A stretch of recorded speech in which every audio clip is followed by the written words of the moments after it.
Ces sites de production sont naturellement placés dans les campagnes, dans les zones rurales, où il y a plus beaucoup d'activités industrielles et de moins en moins aujourd'hui. Donc ce sont effectivement des pourvoyeurs d'emplois de proximité. Ce sont des productions de proximité. On vend beaucoup les circuits courts en ce moment. Ce sont les circuits courts. Et puis c'est pour des raisons stratégiques aussi. Ainsi, par exemple, la France est encore une grosse productrice de verre plat, de verre technologique. Elle le doit essentiellement à la présence de gisements de très haute pureté en silice industriel, dans le bassin parisien notamment. Alors les ressources du sous-sol, qui sont des minéraux industriels, ne sont pas des ressources minières au sens propre du terme, c'est-à-dire que ce n'est pas l'État qui les gère, c'est les propriétaires fonciers qui en ont la responsabilité.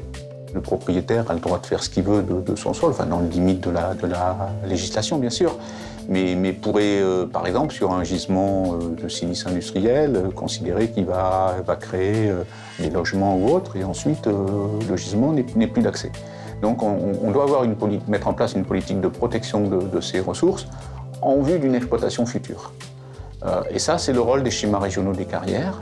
Et sur les minéraux industriels, on a identifié, et ça c'est une nouveauté de la réforme de 2014, on a identifié les gisements d'intérêt national ou régional. En ce qui concerne les minéraux industriels, les classements sont en cours.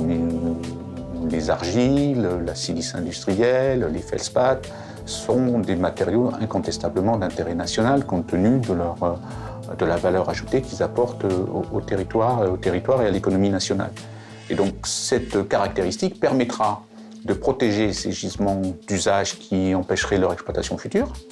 C'est aussi une manière d'indiquer aux pouvoirs locaux qu'il y a une nécessité de laisser l'accès à ces gisements et donc de ne pas prendre des décisions, notamment en matière d'urbanisme, qui empêcheraient leur activité.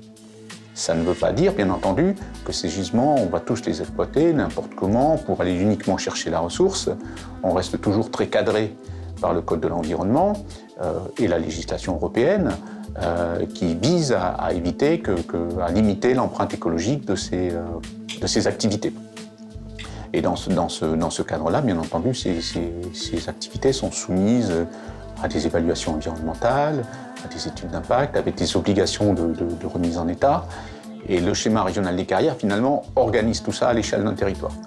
Donc on a, me semble-t-il, un intérêt très fort sur le plan de l'économie nationale, sur le plan stratégique, sur les substances dont on dispose sur notre sol, de les valoriser et de produire français.